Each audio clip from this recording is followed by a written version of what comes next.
JP 모건 체이스, 세계 최대 은행이죠. 이 은행이 최근에 분기 실적을 발표했는데요. 오늘 그 숫자들 속에 숨겨진 진짜 이야기가 뭔지 한번 제대로 파헤쳐 보겠습니다.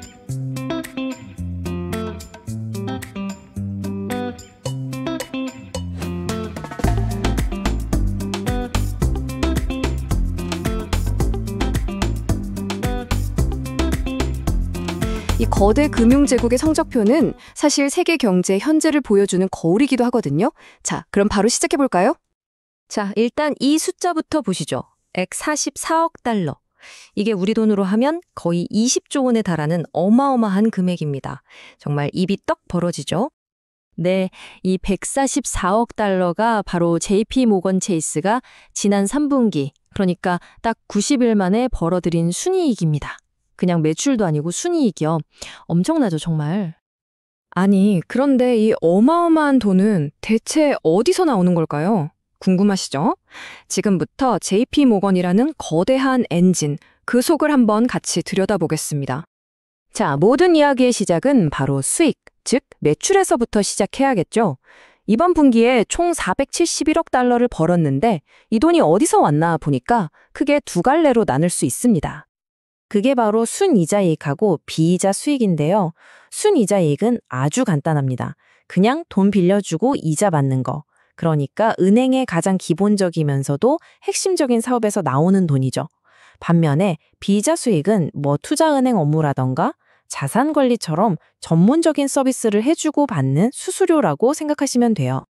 자, 이 차트를 보시면 이번 실적의 핵심이 딱 보입니다. 이게 진짜 재밌는 부분인데요. 은행의 전통적인 사업이죠. 대출 이자로 버는 돈은 작년보다 2% 성장했어요. 뭐 나쁘진 않죠? 그런데 이걸 한번 보세요. 수수료로 버는 비이자 수익은 무려 16%나 급증했습니다. 이번 분기에 JP모건을 먹여 살린 진짜 동력이 뭔지 여기서 바로 알 수 있는 거죠. 그럼 좀 더 자세히 들어가 볼까요? JP모건을 움직이는 각각의 사업 부문들이 구체적으로 얼마나 벌었는지 한번 뜯어보겠습니다. 자, 첫 번째 숫자, 50억 달러입니다. 이 돈은 우리한테 가장 익숙한 사업 부문이죠. 바로 개인 고객들을 상대하는 소비자 금융 부문 CCB에서 나온 순이익입니다.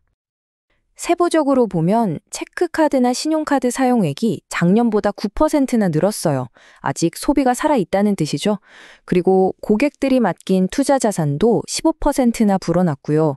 시장이 괜찮다고 보는 사람들이 많다는 거겠죠. 그리고 모바일 앱을 쓰는 활성 고객 수도 6천만 명을 넘었다는 점. 이것도 정말 대단하네요. 다음은 69억 달러입니다. 이게 바로 JP모건 전체 이익에서 가장 큰 덩치를 차지하는 상업 및 투자은행 CIB 부문의 성적표입니다. 보시면 투자은행 부문 수익이 14% 늘었고요. 특히 주식이나 채권 같은 걸 거래하는 시장 부문 수익은 무려 25%나 폭증했습니다. 이게 뭘 의미하겠어요? 글로벌 금융시장에 돈이 아주 활발하게 돌고 있다는 거고 또 기업들이 M&A 같은 큰 거래를 다시 시작하고 있다는 아주 강력한 신호라고 볼 수 있습니다. 그리고 17억 달러. 이 돈은 자산가나 기관들의 돈을 굴려주는 거죠. 바로 자산관리 부문 AWM에서 벌어들인 겁니다. 이 부문에서 관리하는 자산 규모가 무려 4조 6천억 달러, 작년보다 18%나 늘었고요. 심지어 이번 분기에만 720억 달러라는 새로운 장기 투자금이 들어왔다고 합니다. 한마디로 시장도 좋고 역시 JP모건이야 하면서 돈을 맡기는 사람들도 많아졌다는 뜻이죠. 자, 그럼 지금까지 본 내용을 이 차트로 한 번에 정리해 볼까요? 보세요. 전체 순이익의 거의 절반을 바로 투자은행, CIB 부문이 혼자서 다 벌어들였습니다. 그리고 우리가 일상에서 접하는 소비자 금융, CCB가 35%로 든든하게 뒤를 받쳐주고 있고요. 자산관리, AWM 부문이 12%를 보탰네요. 이제 JP모건이라는 거대한 금융계계가 대충 어떻게 굴러가는지 그림이 그려지시죠? 이렇게 돈을 잘 버는 것도 중요한데 사실 은행은 얼마나 튼튼한지가 더 중요하잖아요. JP모건이 스스로 우리는 철옹성 같다고 자랑할 정도인데 과연 정말 그런지 그 건전성을 한번 체크해 보겠습니다. 이걸 볼 때 가장 중요한 지표가 바로 CET1 비율이라는 건데요. 용어는 좀 어려워 보이죠? 근데 별거 아닙니다. 그냥 은행의 핵심 안전 쿠션이다 이렇게 생각하시면 딱 맞아요. 혹시라도 큰 금융 위기가 터졌을 때 얼마나 버틸 수 있는지 보여주는 체력 같은 건데 당연히 높을수록 튼튼하다는 뜻이겠죠. 자, 여기 표를 한번 보시죠. 이 안전 쿠션 CET1 비율을 보면 작년 15.3%에서 올해 14.8%로 아주 살짝 낮아졌어요. 하지만 이것보다 더 중요한 게 있습니다.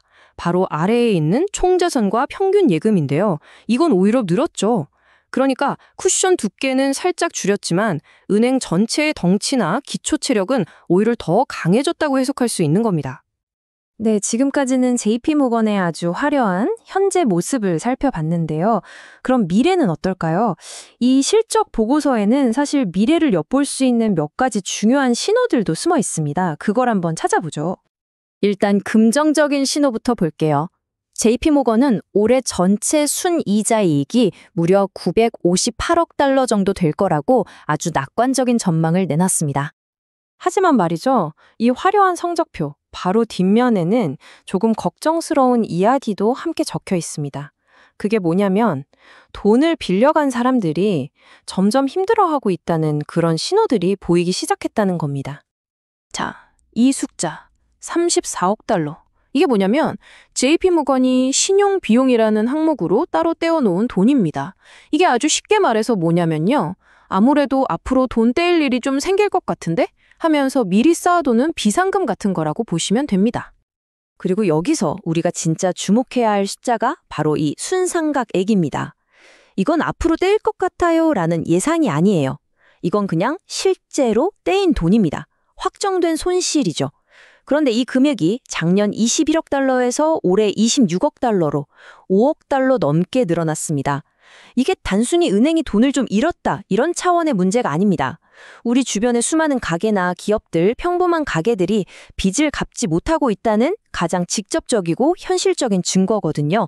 어쩌면 경제 전체에 보내는 굉장히 중요한 경고등일 수도 있다는 거죠. 네, 오늘 본 것처럼 JP모건 체이스는 정말 강력한 금융의 요새가 맞습니다. 실적도 엄청나죠. 하지만 그 단단해 보이는 성벽 밑에서는 대출 손실이라는 작은 균열의 소리가 들려오기 시작했습니다. 여러분은 어떻게 생각하시나요? 과연 지금 이 상황이 앞으로 닥쳐올 거대한 경제 폭풍전의 고요함일까요? 아니면 그냥 잠시 스쳐 지나가는 작은 파도에 불과할까요?